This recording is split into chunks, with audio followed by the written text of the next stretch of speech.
Hello students. आज का हमारा टॉपिक है difference between current account and saving account.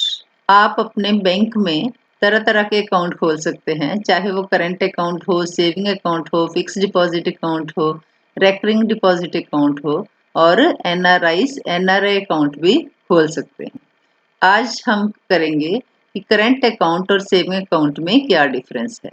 जब आप एटीएम जाकर अपना पैसा विथड्रॉ करने जाते हो तो वहां भी आपने नोट किया होगा कि जब आप विथड्रॉल की ऑप्शन भरते हैं तो उसमें आपका ऑप्शन आती है कि आपने करंट अकाउंट से पैसे निकालने हैं या सेविंग अकाउंट से पैसे निकालने हैं। तब आपके माइंड में ये क्वेश्चन आता होगा कि इन दोनों में डिफरेंस क्या है, करंट अकाउंट और सेविंग अकाउंट। तो आज पहले हम इसमें स्टडी करते हैं कि करंट अकाउंट और सेविंग अकाउंट होता क्या है। करंट अकाउंट क्या होता है? करंट अकाउंट वो अकाउंट है जो आमतौर पर पब्लिक कंपनीज या private companies, associations, trust, different business houses या बिजनेसमैन जो हैं ये अकाउंट खोलते हैं फॉर डेली ट्रांजैक्शंस। जैसे कि उन्होंने अगर कोई चेक इशू करना है, कोई डिपॉजिट करने हैं पैसे, या फंड ट्रांसफर करना है, या फंड विथड्रॉ करना है। करंट अकाउंट को हम आसान भाषा में चालू खाता भी कहते हैं। तो ये बिजनेस के लिए बहुत जरूरी है क्योंकि बिजनेस में लाखों करोड़ों का लेन देन डेली होता है, तो उतना पैसा जो है कंपनी अपने पास नहीं रख सकती। तो वो डेली बैंक जाकर अपना पैसा जमा कराते हैं या निकलवाते हैं, तो तब करंट अकाउंट की जरूरत पड़ती है। ये हमें सेंट्रल बैंक हमें ये प्रोविजन देता है कि जो बिजनेस हाउसेस हैं वो करंट अकाउंट अपना खोल सकते हैं। तो करंट अकाउंट में कुछ मिनिमम बैलेंस होता है कि कितना मिनिमम बैलेंस मेंटेन करना है, जो वो from time to time RBI जो इंस्ट्रक्शंस देता है उस हिसाब से करंट अकाउंट में उतना मिनिमम बैलेंस रखा जाता है। सेकंड है जो मेन खाता है, जो आम सब लोगों को पता होता है, उसको हम कहते हैं सेविंग अकाउंट, या हिंदी में हम कहते हैं उसको बचत खाता। तो बचत खाता ये भी अकाउंट है जिसमें हम पैसा डिपॉजिट कर सकते हैं, विथड्रॉल कर सकते हैं जब भी हमें ज़रूरत हो, और जो हमारे पास डिपॉजिट अमाउंट हमारे पास हो उस पर हमें कुछ परसेंट इंटरेस्ट मिलता है। ज़्यादातर ये जो इंटरेस्ट होता है 4% टू 6% की रेंज में होता है। डिफरेंट बैंक्स का थोड़ा बहुत फ़र्क होता है। तो ये सेविंग अकाउंट होता है। इसमें जो है ज़्यादातर जो सैलरीड पीपल हैं या इंडिविजुअल्स हैं, आम पर्सन्स जो हैं वो बचत खाता खोल लेते हैं।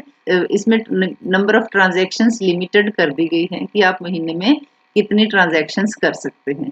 अगर आप उससे ज़्यादा ट्रांजैक्शन करते हैं तो उसके लिए आपको कुछ चार्जेस देने पड़ते हैं। तो अब हम डिटेल में स्टडी करते हैं कि दोनों में डिफरेंस क्या है।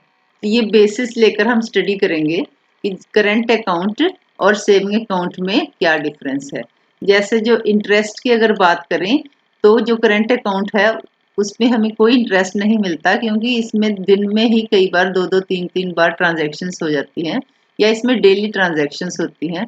और जो सेविंग अकाउंट है इसमें हमें इंटरेस्ट हमारी सेविंग्स पर मिलता है, पर इतना एफडी से हमारा इंटरेस्ट इसमें कम होता है। सेकंड है ट्रांजैक्शंस, हम कितनी ट्रांजैक्शंस कर सकते हैं। तो करंट अकाउंट में जो नंबर ऑफ ट्रांजैक्शंस है वो अनलिमिटेड होती हैं, और सेविंग अकाउंट में जो लिमिटेड नंबर ऑफ ट्रांजैक्शंस है जो की जा सकती हैं। अगर हम उससे ज़्यादा ट्रांजैक्शंस किसी महीने में करते हैं तो हमें उसमें चार्जेस पे करने पड़ते हैं।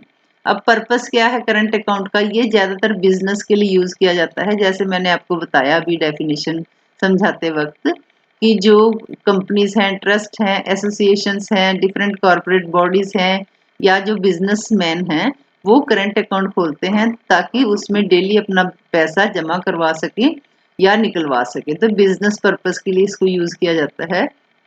और जो सेविंग अकाउंट होता है उसमें हम अपना इमरजेंसी फंड रखते हैं, क्योंकि जैसे अगर किसी के पास ज़्यादा पैसा है तो वो उसकी एफडी करा देता है, या और कोई तरीके हैं जिसमें अपना पैसा इन्वेस्ट कर देता है, लेकिन उसको अपने रूटीन खर्चे के लिए या इमरजेंसी के लिए कुछ फंड अपने पास रेडी रखने पड़ते हैं।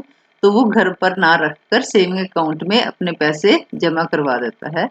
तो वो मतलब एक तरह का इमरजेंसी फंड बिल्ड कर लेता है। अब मिनिमम बैलेंस की बात करें तो इसमें जो मिनिमम बैलेंस होता है वो हाई मिनिमम बैलेंस होता है, इसमें लो मिनिमम बैलेंस होता है। आरबीआई की गाइडलाइंस के मुताबिक डिफरेंट जो बैंक्स हैं मिनिमम बैलेंस सेविंग अकाउंट में लो मिनिमम बैलेंस होता है, लेकिन मिनिमम बैलेंस की रिक्वायरमेंट हर बैंक रखता है, और करंट अकाउंट में थोड़ा जो मिनिमम बैलेंस है वो सेविंग अकाउंट से हायर होता है।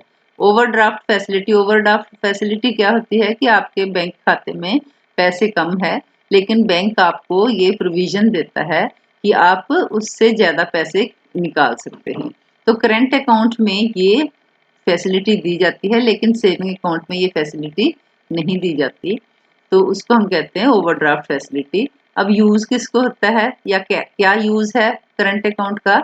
इससे हम इससे जो बिजनेस हाउसेस हैं, कोई बिल पे करना है वो कर सकते हैं, या कोई भी बिजनेस ट्रांजैक्शंस है लेन देन की, तो वो करंट अकाउंट से की जा सकती है। सेविंग अकाउंट है, ये ज़्यादातर सैलरी अकाउंट होते हैं, या इमरजेंसी फंड्स आप कोई भी इंडिविजुअल अपना पैसा इसमें जमा करवा सकता है। सुटेबल किसको है? करंट अकाउंट किसको सूट करता है? बिजनेसमैन को सूट करता है, फर्म्स को, कंपनीज को, ट्रस्ट को, या जो एसोसिएशंस है उनको करंट अकाउंट सूट करता है। और सेविंग अकाउंट आम इंडिविजुअल्स जो है उनको सूट करता है। कोई सैलरीड पर्सन है तो उसकी सैलरी सेविंग अकाउंट में आती है। कोई प्रोफेशनल्स हैं जैसे लॉयर हैं, डॉक्टर्स हैं, वो अपना पैसा सेविंग अकाउंट में जमा करते हैं, या जो सीनियर सिटीजन्स हैं वो भी अपना पैसा सेविंग अकाउंट में डिपॉजिट करते हैं।